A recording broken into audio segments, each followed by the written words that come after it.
جميل جميل جميل. مصحف ورش، مصحف ورش. أنا عندما كنت صغيرا قرأت نصا صغيرا من في كتاب.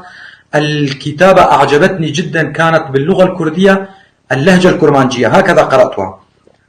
مصحف رش، حبذا لو تخبرنا بأي لغة هي مكتوبة هذا الكتاب؟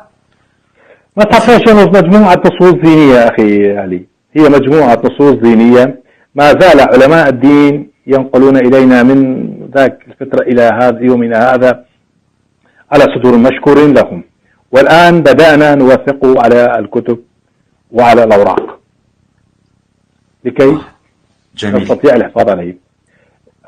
هذا الكتاب لدينا أكثرها، لا نقول كلها، لا لدينا أكثرها، هي نصوص دينية مدونة باللغة الكردية.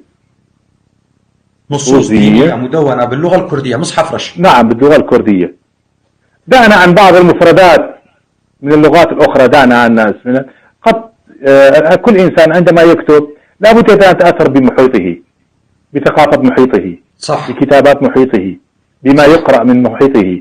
جميل. فأيضا الذين كتبوا المصحف رش طبعا عندما كتبوا مثلا الذين كتبوا من هم شيخ فخر، فرش حيران، داود بن درمان وآخرين، لكن هؤلاء لم يكتبوا